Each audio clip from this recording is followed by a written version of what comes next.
Hello ladies and gents, this is KANO from the Gamer section and I'm back with another review. For today's review is on Cronos The New Dawn for the Xbox Series X and S, PlayStation 5 and PC.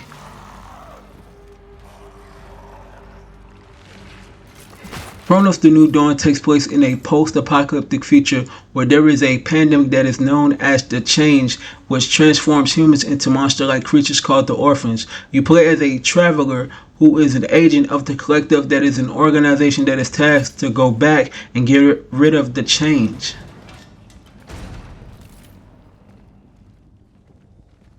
The whole overall presentation to Cronos The New Dawn is amazing. To start, the graphics in the game is really good on the environment side, but the characters look a little bit crazy and a tad bit dated. You don't see the realistic nature of the characters and monsters, but the environment really stands out basically most of the game. The sound design to the game is really good. I'm not gonna lie, going into battling against the enemies in the game really tripped me out because you never know where they're coming from. So the game had me on my toes with the sounds to a degree. The music in the game is almost non-existent.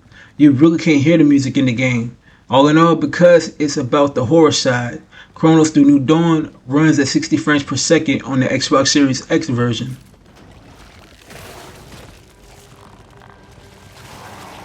Cronos The New Dawn is a third-person horror game. First and foremost, the game is hard as hell. There isn't any difficulty mode in the game but horror mode, which when I saw that in the achievement section, my thoughts was, how in the world y'all say it has a horror mode and the game is already difficult?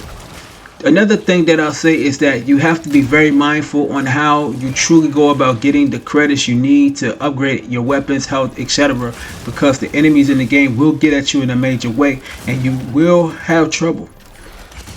Now this is a linear game, so you can't go back like the last section you was at, like the beginning of the game. You can't go back to that at all. You have weapons like the pistol, then you actually get a shotgun and other weapons as well.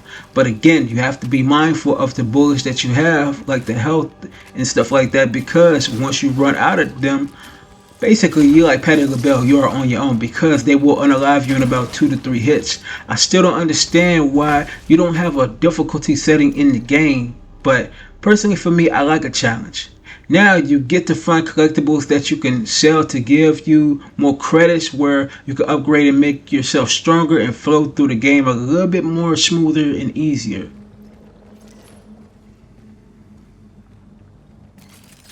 The biggest drawback for Cronos The New Dawn is the fact that the frame rate drops is an issue. It doesn't stay locked in at 60 frames per second throughout the whole game. Another issue is not for me but for the newcomers to games like this is the difficulty in the game. There isn't any difficulty settings in the game to help you play at ease, based off the fact that when you play this game, you are playing this game on a hard setting and you can't change it along the way or at all with basically sparse to ammo and weapons and basically health in this game. But all in all, for me, I like a challenge, so it doesn't bother me. And all in all, this is a solid game still.